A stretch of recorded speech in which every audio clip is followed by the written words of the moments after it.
Y'all, River got his ass handed to him in that trailer, didn't he? He tried to do what Ruth did by slapping the highest, but you're not a woman, bruh. So you won't be able to get away with putting your hands on the highest like that. But I have to give it to River. I have to give him credit because that was a bold move. That's the boldest one that he's ever made. And another character that displayed a lot of heart was Aaron.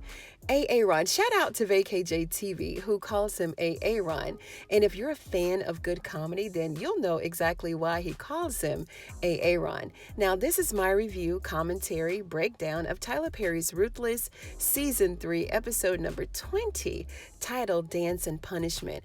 I'm going to tell you everything that happened in this episode. I'll tell you what I liked, and I'll tell you what I didn't like, and how this episode moves the story along or not. Now, on the last episode, the highest had us on the edge of our seats when he led us to believe that he shot River, and this is where the opening scene picks up. Now, needless to say, he didn't shoot River, thank goodness, because I'm really tired of people dying on Ruthless. Like, they just kill characters off, and that's the end of their characters, right? Like, no one is ever in the hospital or sick or anything like that. Like, they just die off. Deputy Polk, Melinda, Josiah, Clark, Dale's parents, Tally. She even took herself out, and Oliver. I mean, the list goes on and on and on. So I'm really glad that he spared River. So it looks like the sound and the blow from the gun just merely busted his left eardrum. And, that's it. And River stroked his ego, though, yet again, with the I love yous. And I couldn't stop thinking about you. Like, his mouth...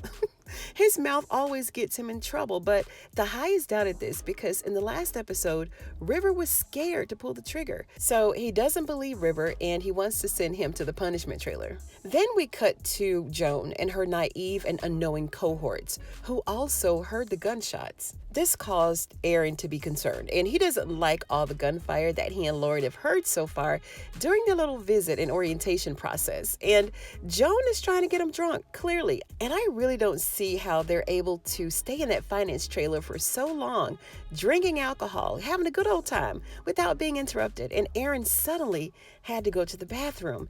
And because they're not official Raccoon members yet, Joan has to get him an escort to get a hallway bathroom pass to go to the outhouse. Do y'all remember those hallway passes that we have to used to get from the teacher when we went to the bathroom? I mean, she was holding on to those passes like they were paying her for us not to go to the bathroom. Do y'all remember that? If y'all remember those big gaudy hallway bathroom passes, drop a comment below and say bathroom pass if you remember those. Now, Aaron is having doubts now because he knows that something just ain't right. And Aaron is another character who's thinking with a clear head, like River in this episode, right? They've eaten the food. They've gotten drunk off of Joan's homemade moonshine. So they really need to stop while they're ahead. They need to pack up that little tent outside the gate and go back to Washington or wherever they're from. Oregon.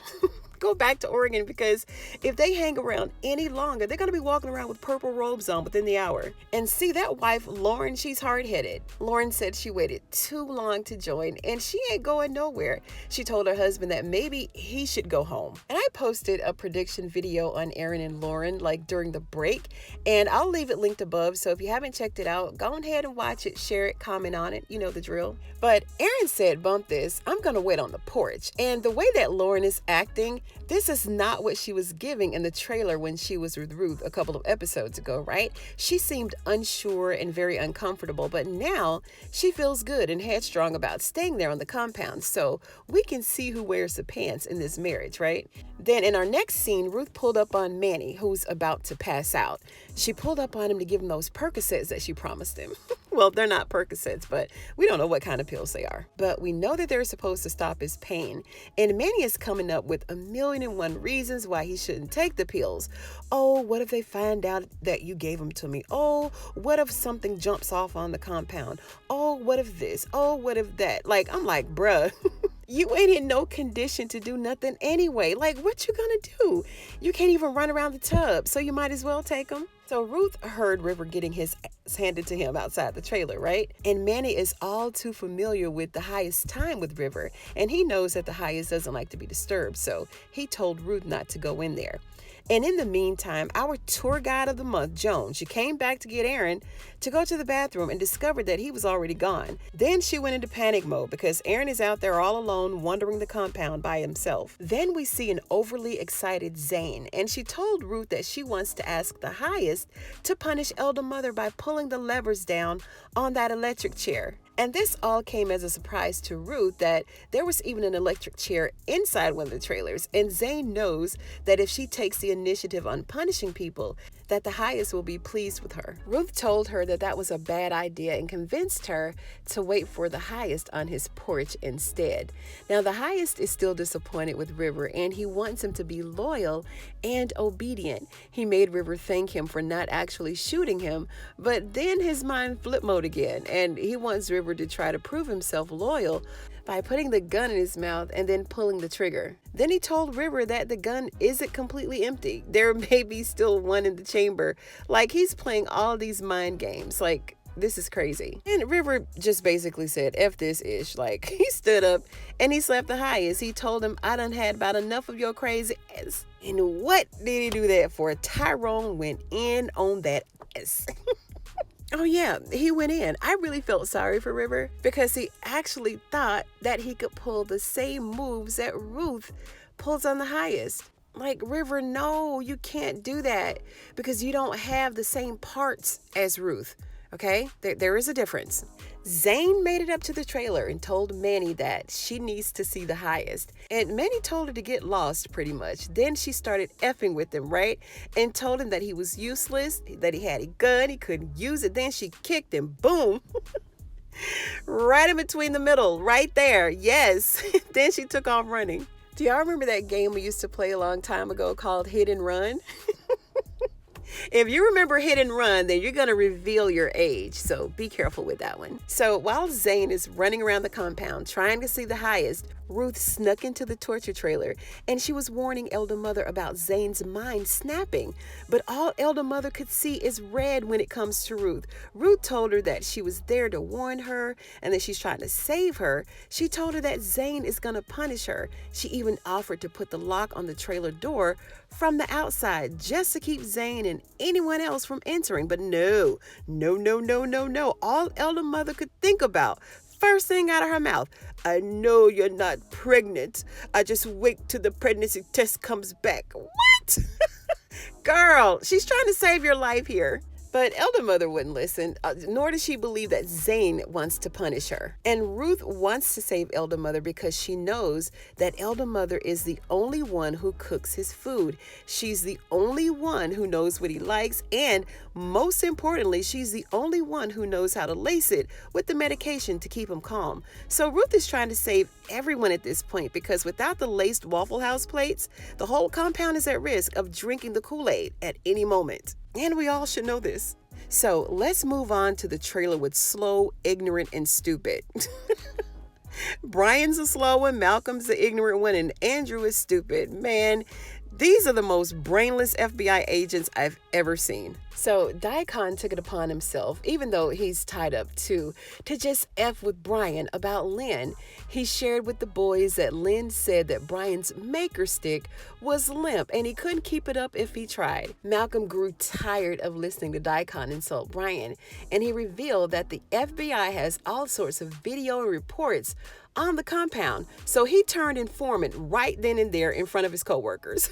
He's making a deal with Daikon, and he said in exchange for his life that he's willing to tell everyone that Andrew and Brian killed each other, and he'd go back to the FBI office and keep he and the highest informed on what's going on and let them know when they're about to move in on the compound. Really, Malcolm? Really? Now, Andrew had to bust his bubble, though, and he told him that the highest likes loyalty, right? And with him snitching and making deals is not showing loyalty to the FBI, so he'd be the first to catch a bullet. So hopefully he'll think twice about revealing anything. Now, Joan ran up to Ruth looking for Aaron. She's all out of breath and she's in a panic. And Aaron is lost, wandering around the camp all alone, and Joan is left asking Ruth for her help. And she's pretending like she doesn't know why her fair-weather friends who just happened to have a background in accounting just showed up at the gate all of a sudden soon as they were about to move the money. So Ruth told her she's not going to help her find anybody. Now, Aaron was spotted by Zane, who was, just looking inside the highest window, and he told her that he heard noises and he was just curious to know what was going on inside that trailer. Zane took him to Manny, and then Manny showed him where the bathroom was. So after things calmed down a little bit inside the trailer, the highest was so high he fell asleep with that needle in his arm. Now, River removed the needle, and as he was informing the highest that Elder Mother and Daikon were in the punishment trailers, he tried to leave. And we could tell by his demeanor, his stance, his tone, that he's fed up with the highest and the compound. And when he left, he ran into Ruth, and they went to their favorite place to chat, right up under that gazebo. And in this conversation, River seems like he's on that same time that Zane is on, right? And he told Ruth that he was thinking about overdosing the highest because he trusts him to prepare his heroin. And we also learned that River was a male call boy, if you will, where he was heavy into the bondage and being an escort. So because he's a bit fed up with the compound, he's just ready to take that $100K and just get out of there. He said that's enough for him to live on, but Ruth said that it's all or nothing and they need millions to make it. Way more than the $100K that River's willing to settle for. And they're still trying to figure out what Joan is up to. River said that when he gets Elder Mother and Daikon from the trailers, that he'll go and look for Aaron. Now, in our final scene, Zane went to the torture trailer, and Elder Mother is wondering why the highest hasn't come by there to see her. And then she peed on herself. Elder Mother is looking for sympathy, right? The best way that she can. Zane told her that she's going to punish her instead of the highest and that he'll be pleased with her. She keeps reminding Zane that she's an old lady and that she can't be tortured, especially now that her robe is wet. She said that she's definitely going to go and see the raccoon if she's electrocuted with pee on her body. And Zane is like, well, what if I turn it down low and give you just a little shock therapy, keeping it low real quick, just one good time, it won't hurt. And then she pulled down that lever. End scene. Y'all, this is where I'm going to be posting random things like after my videos. Now, I was listening to the news while editing this video, and I heard the weirdest ish I've ever heard in my life. Now, there's this news story, right, talking about the inflated prices of food and why everybody's tired of paying so much money for eggs, just regular eggs that you get out of the grocery store. So someone came up with this brilliant idea of renting an egg producing chicken. What? We can rent chickens, y'all, for up to 6 months instead of buying a carton of eggs. Now, the rent on a chicken ain't cheap for 6 months. The starting rentals begin at like $535. Y'all think I'm lying? Google rent a chicken and see that I ain't lying. Some of y'all probably heard of it already, but who's going to take care of the said chicken? Who's going to buy the organic chicken feed that it needs, that they're requiring you to feed this sucker? Right? Like you can even upgrade your standard rent-a-chicken package and even get a deluxe. I am not playing. Let me know what y'all think about this. Now, this last random ish I want to talk about. Did anybody see this on the BET Plus page while Ruthless was playing? Like, if you pause the video, the episode description totally belongs to another show. It says, as friends await word on Mike's condition at the hospital. Well, right there, we already know we ain't talking about Ruthless, right? Because no one ever goes to the hospital on Ruthless. Well, except Barry. But he plays on the Oval, not Ruthless. So anyway, then it says John gets an unexpected visitor. Alise tries to comfort Pam, and an inconsolable Bill lashes out at Regina. Harpo, who this woman? Who are these folks? I tell you what, if you made it this far in the video and you can tell me where this episode description belongs, like which show should this have posted under, then I'll give you an Amazon e-gift card, right? And all you have to do is post your answer down below on this video. But there's only one gift card, so be sure to post the name of the show, only the show. And if you're the first one with the right answer, then you win. It's just that simple. The winner only has to send their email to me at ruthlesstvonline@gmail.com to get their e-gift card. And I'll announce the winner on the community board here on the channel. So if you like this video, give it a thumbs up and share the video. I'd appreciate it. And if you're a fan of Tyler Perry's Ruthless, go ahead ahead and sub to the channel for more videos just like this one. Thank you so much for tuning in to this episode of Ruthless TV, and I'll see you on the next one.